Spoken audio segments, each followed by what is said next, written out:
बहुत कुछ बदल गया है या कुछ भी नहीं बदला है। सच क्या है? Let's find out together. देखो तुम्हारे सामने क्लास 10 का पिछले साल का सिलेबस है एंड क्लास 10 का इस साल का भी सिलेबस है। तो तुम देख सकते हो मेरे साथ साथ अभी कि क्या कुछ बदला है और क्या कुछ नहीं। अगर तुम सिलेबस को देखोगे, मेन टॉपिक्स जो हैं तुम्हारे चैप्टर्स, तो उनमें तो कुछ भी नहीं चेंज हुआ है। आप देखो उनकी वेटेज तक भी सेम है, वेटेज तक भी अलग नहीं है। तो फर्क कहाँ आया है? टॉपिक्स में आया होगा, है ना? तो चलो वो भी देख लेते हैं। सबसे पहले है केमिस्ट्री। जो जो भी टॉपिक्स देखो ऐड हुए हैं, मैंने वो ब्लू हाइलाइटर से मैंने हाईलाइट कर दिए। बट अगर आप उनको रीड करोगे, आप देखोगे ये तो ऑलरेडी हम करते ही हैं। इसमें ऐसा तो कुछ भी नहीं है जो कि हम नहीं पढ़ते ऑलरेडी। तो मे बी टॉपिक्स एग्जिस्ट करते थे, लेकिन पहले इनको एज अ पर्टिकुलर टॉपिक ऐसे मेंशन नहीं किया जाता था, लेकिन पढ़ते हम सब थे। तो आप देखोगे कि वही chemical equation, balanced equation, types of chemical reactions वही सेम है पिछले साल भी और इस साल भी। एसिड्स, बेसिस एंड सॉल्ट्स में भी आप देखोगे कि कुछ भी चेंज नहीं है, वही न्यूट्रलाइजेशन है, वही हमारे पास केमिकल प्रॉपर्टीज हमें डिस्कस करनी है, पीएच स्केल है, ब्लीचिंग पाउडर, उन सब के यूजेस वही टॉपिक्स हैं। Metals and non metal metals में देख लो, वही प्रॉपर्टीज हमें डिस्कस करनी है।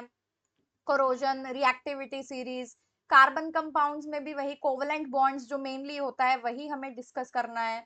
Versatile nature, nomenclature, ethanol, ethanoic acid, ये सब कुछ हमें डिस्कस करना है। यही सिलेबस हमारा पिछले साल था, यही सिलेबस हमारा इस साल है। बायो में देख लेते हैं कि कितना चेंज है। यस, देखो लाइफ प्रोसेस में कोई चेंज नहीं है, कंट्रोल एंड कोऑर्डिनेशन में कोई चेंज नहीं है, रिप्रोडक्शन में भी कोई चेंज नहीं है, हेरिडिटी एंड एवोल्यूशन में भी आपका कोई चेंज नहीं है। हाँ, पिछले साल ये चीज इन्होंने जरूर मेंशन कर दी कि क्या क्या टॉपिक एक्सक्लूडेड है। इस बार उन्होंने इतना जरूरी नहीं समझा, बट सिलेबस एग्जैक्टली सेम है, कुछ भी चेंज नहीं हुआ है। अब आप देख सकते हो नेचुरल फिनोमेना बेसिकली फिजिक्स में आ जाते हैं। फिजिक्स में भी आप देखोगे not even a single word, कोई भी कुछ भी चेंज नहीं हुआ है। वही रिफ्लेक्शन, वही रिफ्रैक्शन, वही प्रिज्म है, वही इफेक्ट ऑफ करंट देख रहे हैं, मैग्नेटिक फील्ड को स्टडी कर रहे हैं, पावर्स को सब समझ रहे हैं। एक भी टॉपिक ना ऐड हुआ है ना ही सब्ट्रैक्ट हुआ है, कुछ भी चेंज नहीं है। तो प्रैक्टिकल्स में चेंज आया होगा, चलो वो भी देख लेते हैं। यहां से फर्स्ट से स्टार्ट करते हैं। देखो क्या चेंज आया है। कुछ भी चेंज नहीं है, वही सारे टॉपिक्स हैं, वही सारे तुम्हारे पास एक्सपेरिमेंट्स हैं। चाहे तुम्हें कुछ भी करना हो, कोई रिएक्शन स्टडी करनी हो या फिर तुम्हें कोई सॉल्ट सोल्यूशन को ऑब्जर्व करना हो, देखो कुछ भी चेंज नहीं है, ना फिजिक्स के एक्सपेरिमेंट्स में, ना ही बायो के एक्सपेरिमेंट्स में, ना ही केमिस्ट्री के एक्सपेरिमेंट्स में, कुछ भी चेंज नहीं है।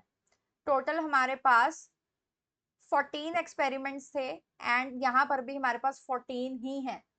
मतलब एक भी एक्सपेरिमेंट ना हटाया गया है ना ही डाला गया है, कुछ भी नहीं है। तो मतलब पूरे सिलेबस में, टॉपिक में आपको टेंशन लेने की जरूरत नहीं है। तो जितनी हाइप क्रिएट की गई थी कि हाँ सिलेबस चेंज हो गया, हो रहा है, कुछ भी नहीं। टेंशन फ्री रहो, सिलेबस को अच्छे से देखो, टॉपिक्स को देखो, स्कूल में क्या चल रहा है वो देखो, ट्यूशन पे जाते हो उनका क्या चल रहा है वो देखो, ऑनलाइन पढ़ रहे हो तो उनका देखो, एंड देन अपनी चीजों को अलाइन करने की कोशिश करो। जितना अपनी चीजों को स्ट्रीमलाइन करोगे, अपना टेबल, टाइम टेबल को अच्छे से डिवाइड करोगे कि प्ले टाइम भी है, अपना स्टडी टाइम भी है, स्कूल टाइम तो तुम्हारा जा ही रहा है, उसके बाद चीजें बहुत आसान हो जाएंगी करनी। बोर्ड्स की क्लास है, बोर्ड्स की क्लास है, इतना स्ट्रेस नहीं लेना है। ठीक है, सिर्फ पढ़ना है। You have just one job to do, that you have to study consistently. रोज बस किताब खोल के बैठ के पढ़ना है। और ऐसा नहीं कि रोज ही तुम्हें 2-2 3-3 घंटे एक्स्ट्रा देने हैं। कभी कभी थोड़ा दे सकते हो, कभी कभी ज्यादा दे सकते हो, जितनी तुम्हारे शरीर में जान है, बचती है, जितना तुम्हारा मन कर रहा है उसको पढ़ने का, उतना तुम करो। ठीक है, चाहे सब्जेक्ट तुम्हें पसंद हो चाहे ना हो, ये चीजें तो करनी पड़ती है। हर सब्जेक्ट किसी को भी नहीं पसंद होता, मुझे भी नहीं था, बट जो चीज करनी है वो तो करनी ही है। तुम उसको थोड़ा सा कम कर सकते हो, लेकिन वो करनी ही पड़ती है। ठीक है, चलो अब देखते हैं कि चेंज आया कहां पर है। चेंज आया है पेपर डिजाइन में, दैट्स इट। चेंज आया है पेपर डिजाइन में। तो आप देखो कि पहले demonstration demonstrate knowledge and understanding का 46% वेटेज रहती थी, अभी 50% हो गई है।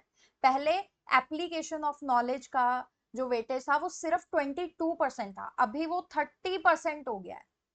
पहले formulate, analyse, evaluate and create का 32% होता था, अभी वेटेज कम कर दिया उसका, अभी वो कितना हो गया 20%। तो मतलब टॉपिक सेम है, लेकिन उसी टॉपिक से किस तरह के क्वेश्चंस पूछे जाएंगे तुम्हें, वो इस बारी थोड़ा सा तुम्हें लग सकता है कि चेंज है, पर उसमें भी बहुत ज्यादा चेंज नहीं है। तो आप देख सकते हो कि अब तुम बोलोगे कि हमें कैसे पता कि इनमें विद इन किस किस तरह के क्वेश्चन आते हैं, तो वो भी उन्होंने दे रखे हैं। डेमोन्स्ट्रेट नॉलेज में state, name, identify, define, suggest, describe, summarise ऐसे क्वेश्चंस आते हैं। एप्लीकेशन ऑफ नॉलेज में calculate, show, adapt, explain, distinguish ऐसे क्वेश्चन आते हैं। मतलब जो न्यूमेरिकल्स वाला पोर्शन है वो बेसिकली यहाँ पर ही रहता है। Formulate, analyse, evaluate and create, इसमें interpret, analyse, compare, contrast, examine, ये सारे टॉपिक्स यहाँ पर रहते हैं। तो अब आप देखोगे कि मोटा मोटा सिलेबस में कुछ चेंज नहीं आया है, टॉपिक्स वही है, सिलेबस वही है, पूरा कुछ भी चेंज नहीं हो रहा, तुम्हारा असेसमेंट का पैटर्न भी वही है। सिर्फ जो पेपर डिजाइन होगा इस बारी, सिर्फ उसमें थोड़ा सा चेंज आएगा, बहुत ज्यादा फर्क भी तुम्हें नहीं दिखाई देगा। सो आई होप अब तुम लोगों की सारी कंफ्यूजन एंड स्ट्रेस दूर हो गया होगा। जो इतना हाइप क्रिएट की हुई थी, बहुत सिलेबस चेंज हो गया है, हुआ है या नहीं हुआ है, क्या है, बिल्कुल टेंशन लेने की जरूरत नहीं है। सिर्फ अपना टाइम टेबल बनाओ, अपना ध्यान से पढ़ाई शुरू कर दो बस।